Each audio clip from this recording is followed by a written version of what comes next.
So hello guys, and welcome to another video, and yesterday Nintendo revealed the Nintendo Switch 2, and some people have been jumping to conclusions that this is a Wii U situation, and they think it's gonna fail, which is really weird. I know it's not that many people, but I really feel like those people actually weren't Nintendo fans during the Wii U era, because I remember that era and had a Wii U during that era, and it is much different than how Nintendo is handling the Switch 2. So I kind of wanted to discuss that in this video.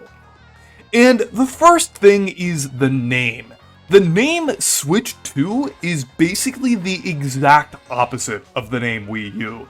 It actually evokes the fact that it's the next Switch and the successor to the Switch, rather than an accessory for the Switch. And it really seems like the only people who thinks that this name would lead to the console failing are terminally online Nintendo fans who think the Wii U failed because the name was too close to the Wii. These names are very different. 2 means that it's basically the direct successor. U is a bit more ambiguous.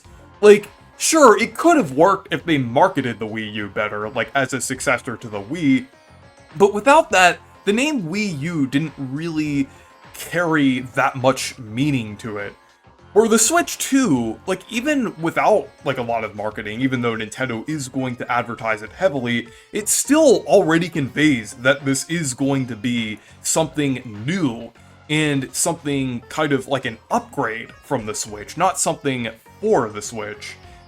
And it's also similar to how Sony brands their consoles, like with the PS1 to the PS2, PS2 to the PS3, and so on. And their consoles sold pretty well, and it worked out pretty well for them, so I don't really see how this couldn't work out for Nintendo, as long as they advertise it well. And even Nintendo has done similar things too. Like, from the DS to the 3DS, that's also a very simple name change that they did. And the 3DS was pretty successful as well. Like, it wasn't as successful as the DS, but Nintendo still viewed it as a success in their eyes, at least after the first year. The first year, that's a whole other discussion about, like, pricing and different things, but after that, the 3DS did pretty well. And the next thing is that the Wii U was revealed as a controller. And they didn't elaborate at all that it was a separate console. In the reveal trailer for the Wii U, like almost focused entirely on the gamepad. They didn't mention the fact that it was a new system or a new console at all in the trailer. I think they mentioned that it was a new controller like 12 times. And they didn't mention at all that it was a successor to the Wii, which was crazy and was definitely part of the reason why it failed and why its marketing was so bad. And on the other hand, the Nintendo Switch 2 reveal trailer was specifically showing how this system was different from the regular Switch, with the animation of the Switch transforming into the Switch 2. I mean, sure, that trailer wasn't spectacular, it was still kinda mundane, but it was still kind of showing a lot of the differences, and from a casual standpoint, they would see that this is an upgraded or a better version of the Switch, rather than either just a simple addition of the Switch, or something for the Switch, like the new Joy-Cons. Like, basically, the Wii U equivalent to the Switch 2 would have been if Nintendo revealed the magnetic Joy-Cons first and focused mostly on the magnetic Joy-Cons. That would have been a Wii U situation there, but no, they did something a lot different here, and I really don't think they're gonna advertise this poorly, because I feel like they definitely learned their lesson from the Wii U, just based on what we've seen so far. And the next thing is that the Wii U had a very weak showcase of games in its reveal and launch.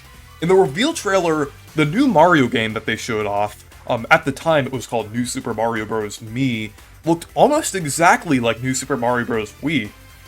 And even then, the final product still ended up being pretty similar to New Super Mario Bros. Wii with New Super Mario Bros. U, and it was really simple, similar, and lackluster, just overall.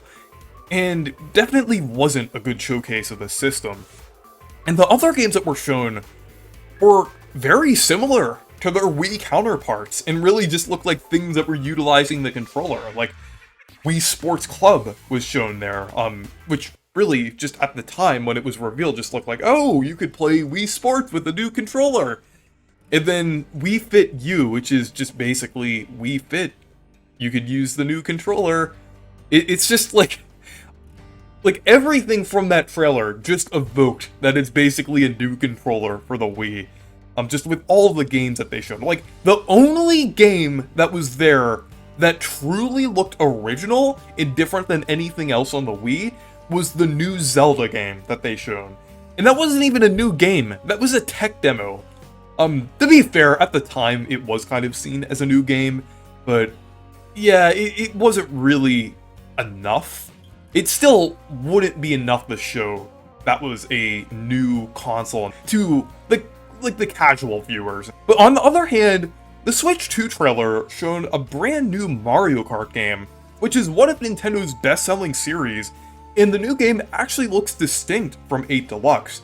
I mean, sure, one criticism that I will give towards the Switch 2 trailer is the fact that they only showed off one game, but the one game that they did show with Mario Kart was definitely a bombshell, and will definitely get casual audiences to be interested in the system, because, like, it just looks like, oh, a new Mario Kart game, a new system, new Mario Kart, that looks pretty good. I think, like, that's definitely a much better way of handling it. Like, if there was one game that they would show alongside the system, it would be Mario Kart, and that's exactly what they did. So I feel like that was definitely a better situation there with the game that they showed. So it is more evoking of the fact that it is a new console. So yeah, even though it isn't like too spectacular and didn't show enough footage or any other games, I still feel like it's a better showcase. And finally, the gaming industry is a much different landscape than it was in 2012. Like, large AAA game development is becoming unsustainable and unstable for a lot of companies, and it's leading to a lot of disasters, like things like Concord, or situations like crunch, or bad working conditions. So it really is a pretty bad situation that's going on right now. Like, and then also looking at the PS5, which barely has any exclusives, and recently got an incredibly controversial mid-gen upgrade with the PS5 Pro. And then there's Microsoft, which has been seemingly moving away from the console market with their focus on playing Xbox games on other devices. So it seems like that the industry overall is really unstable right now, meaning that I don't think it would be too hard for Nintendo to make a big splash with a new console with a good lineup of games that are fairly high quality and well polished. So I just think it comes down to how well Nintendo advertises this, and so far, they're advertising it decently well, I would say, and I would say it's enough to get the casual audience interested in it. And just with the current gaming landscape, I think this could do pretty well. We'll just have to see. But this is definitely not a Wii U situation. But yeah, anyways, thank you guys for watching this video. Make sure to leave a like and subscribe for more, and make sure to check out my Discord server and Blue Sky if you want to. Goodbye.